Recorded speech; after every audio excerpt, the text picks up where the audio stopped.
Hi, last mini பேக்கில் பார்த்துருந்தீங்கன்னா தெரியும். இப்போ நாங்கள் வந்து கிரிவலத்துக்கு தான் கிளம்பிட்டுருக்கோம். ஸோ மிரு கூட்டிகிட்டு போய் அம்மா வீட்டில் விட்டுட்டு கரெக்டாக 5:30க்கு நாங்கள் சென்னையிலேருந்து பஸ் பிடிச்சோம். அதாவது கிளம்பாக்கம் போகிறதுக்கு எங்களுக்கு 1 hour ஆகிடுச்சு. 6:30க்கு தான் நான் கரெக்டாக கிளம்பாக்கம் ரீச் ஆனேன். ஸ்பெஷல் பஸ் விட்டுருந்தாங்கன்றது தான் பேர். ஆனால் 2 hours ஆச்சு எங்களுக்கு கிளம்பாக்கத்துலேருந்து திருவண்ணாமலை பஸ் பிடிக்கவே. 2 hours வெயிட் பண்ணி 8:30க்கு நாங்கள் பஸ்ஸை பிடிக்க ஸ்டார்ட் பண்ணோம். ரேவந்த் ஆஃபீஸ் ஃப்ரெண்ட்ஸ்லாம் வந்திருந்தாங்க. ஸோ எல்லோரும் சேர்ந்து தான் போயிருந்தோம். அதுக்கப்புறம் பல மணி நேரம், யூஸ்வலாக 4 ஹவர்ஸில் போயிடலாம். பட் நாங்கள் வந்து அரௌண்ட் 7 hours கிட்ட ஆகிடுச்சு திருவண்ணாமலை ரீச் ஆகிறதுக்கே. எங்களுக்கு கரெக்டாக 2:30க்கு நாங்கள் வந்து திருவண்ணாமலை ரீச் ஆனோம். அதுக்கப்புறம் அந்த க்ரௌடை பாருங்கள் கைஸ், எப்பா என்ன மேசிவ் க்ரௌட், வாழ்க்கையில் 1000 படைக்கல்லப்பான்ற மாதிரி இருந்துச்சு இந்த க்ரௌடை பார்க்குறதுக்கு. அதுக்கப்புறம் இந்த கோபுரத்தில் வந்து நம்ம கற்பூரம் கொளுத்திட்டு தான் கிரிவலம் ஸ்டார்ட் பண்ணுவோம். பட் இந்த வியூ பாருங்கள், மேலே அந்த பௌர்ணமிலாம் அந்த கோபுரம் பார்க்கவே செம்ம அழகாக இருந்தது.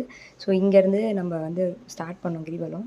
நடுவுலேயே எங்களால் முடியல, ஒரு 1 hourலேயே வந்து எங்களுக்கு ஸ்டாம்பைட் மாதிரி கொஞ்சம் ஆயிடுச்சு.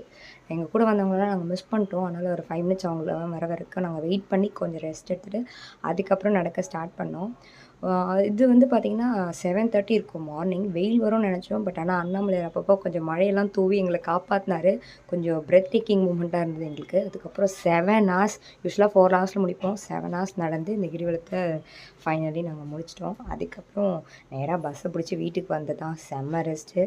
ஸோ இதோட ஃபுல் வீடியோ நெக்ஸ்ட் vlogல வரும். பாருங்கள், பாய்.